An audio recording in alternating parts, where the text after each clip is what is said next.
যার হাতে আমার প্রাণ তার শপথ করে বলছি, অবশ্যই তোমাদের মাঝে মারিয়াম আলাইহিস সালামের ছেলে ঈসা আলাইহিস সালাম ন্যায়পরায়ণ বিচারক হিসেবে আগমন করবে।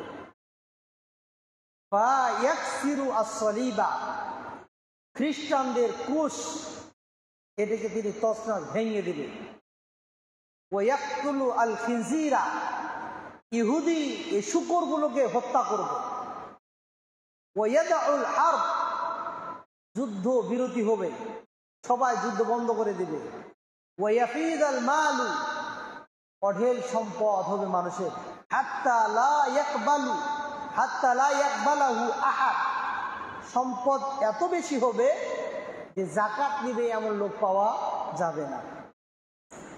হাত্তা তাকুনা সাজদাতু আল ওয়াহিদা খায়রাম মিনাদ দুনিয়া ওয়া মা ফিহা, সেই দিন একটা সিজদা দেওয়া আল্লাহর জন্য পৃথিবীতে এবং পৃথিবীর মধ্যে যা কিছু আছে এই সব কিছু চাইতে মূল্যবান হবে একটা সিজদা দেওয়া। সুবহানাল্লাহ, মানে সেই সময় সিজদা দেওয়ার মতো মানুষ পাওয়া যাবে না।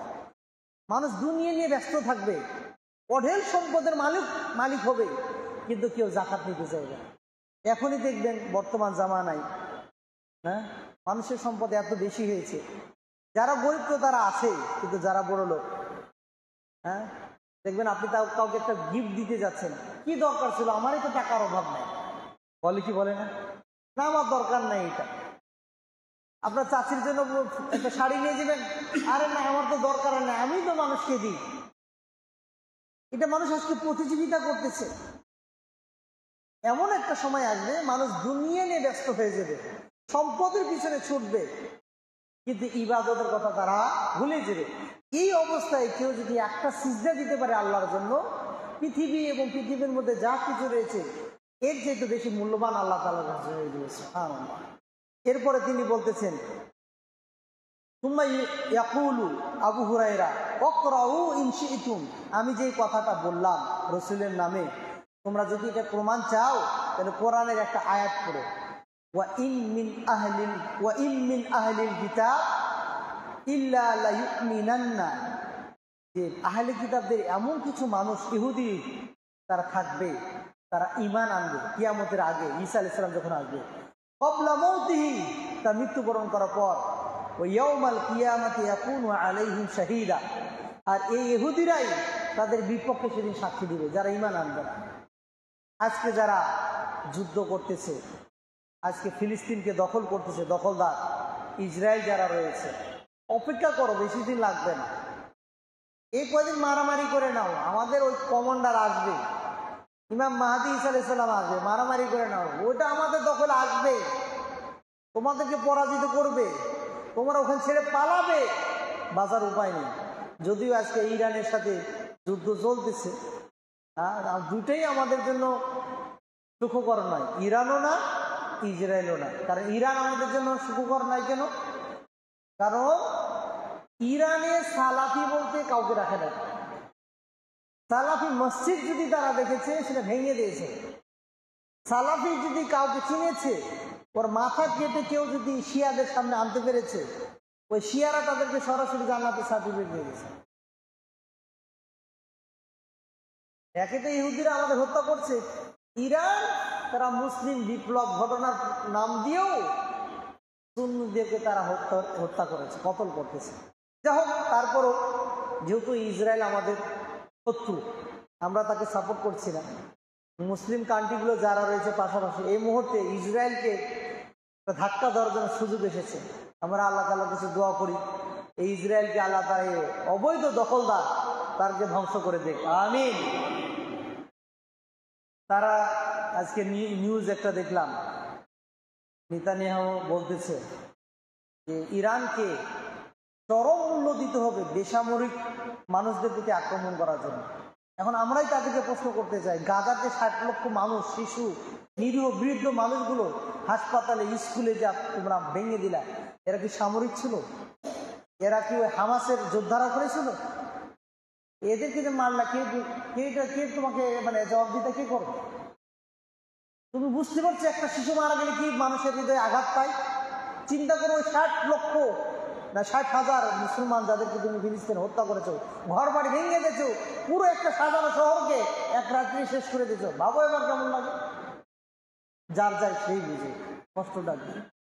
তুমি ওই মিসাইলের শব্দ শুনে বাংকারের ভিতরে ঢুকে গেছো, আসো মাঠে যুদ্ধ খেলো। এখন মুসলমান রাষ্ট্রগুলো যদি ইরানের পাশে দাঁড়িয়ে যৌথভাবে কাজ করে, আশা করা যায় ইনশাআল্লাহ আল্লাহ তাআলা সমর্থ দেবে। মুসলমানরা যখনই এক হবে আল্লাহ তাআলা সাহায্য দেবে, এটা আল্লাহর ওয়াদা। কিন্তু মুসলমানরা তো আজকে পরের কাছে ইন্টারন্যাশনাল আন্তর্জাতিক পলিটিক্স রাজনীতির কাছে হাত পা বাঁধা।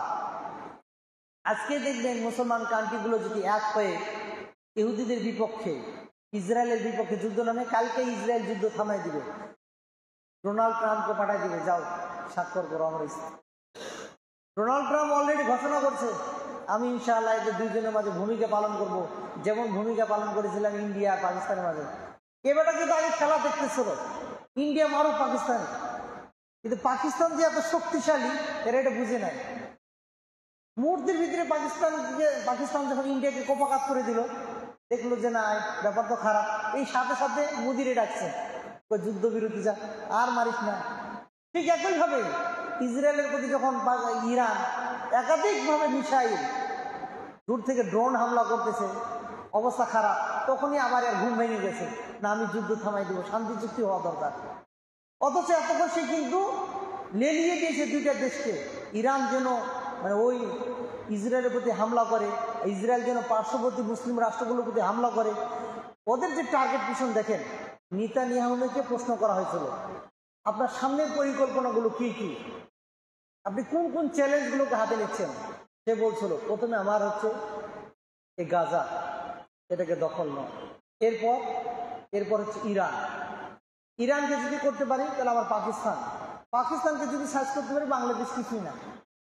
মানে বাংলাদেশের প্রতি টার্গেট রেখেছে নেতানিয়াহু মুসলিম রাষ্ট্র। কারণ কি, এই যে এতগুলো আন্দোলন হয় দেখবেন পুরো বিশ্বের মধ্যে সবচেয়ে বেশি আন্দোলন করে কারা?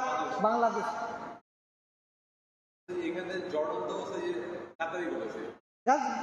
বললাম কি আন্তর্জাতিক পলিটিক্সের কারণে এটা, আমরা সবই জানি, এগুলোর নাম বললাম না, আপনি নামটা বলে দিলেন। আমি আরো আশেপাশে রাষ্ট্র আছে বললাম না, শুধু জর্ডান কেন বলতেছেন, তুরস্ক আছে না, যাদেরকে আমরা বলি, যে দেশের নেতাকে বলি, আমাদের দেশের জনগণ বলে মুসলিম খলিফা নামে উপাধি দেয়, সেই দেশের ভূমি দিয়ে পাইপ দিয়ে ইসরায়েলে তেল পাঠানো হচ্ছে। ওই যে যুদ্ধ বিমানগুলো তেল কোথায়, জর্ডানের তেল আপনার তুরস্ক দিয়ে ইসরায়েলে যাচ্ছে, পাইপ ল্যান্ডপথ দিয়ে। জর্ডান যদি তেলটা বন্ধ করে দেয়, তুরস্ক যদি এই তেল বন্ধ করে দেয়, এই তেল পাইবো, এই বিমান পাঠাতে পারবো? এমন এক অবস্থা হয়েছে, আমরা যতটুকু জানি কোন এক মুসলিম রাষ্ট্র হয়তোবা আকাশ পথে ওদের বিমানকে তেল দিয়েছে। মানে দুঃখ কই রাখবেন, আমরাই তো নিজেরা নিজেদেরকে শেষ করে দিচ্ছি। যাই হোক, আল্লাহ তাআলার কাছে দোয়া করি ইনশাআল্লাহ এই ঈসা আলাইহিস সালাম আসবে, তাদের বিপক্ষে যুদ্ধ করবে, তাদেরকে হত্যা করবে, তাদের পুরস্চিহ্ন এই ইহুদি খ্রিস্টান যারা আছে তাদেরকে নির্মূলে শেষ করে দেবে ইনশাআল্লাহ। আল্লাহ তাআলা এই মুহূর্তে আমাদেরকে ঈমানের সাথে বেঁচে থাকার, ঈমানি শক্তি নিয়ে আল্লাহ তাআলার কাছে দোয়া করা তৌফিক দান করুন, আমিন।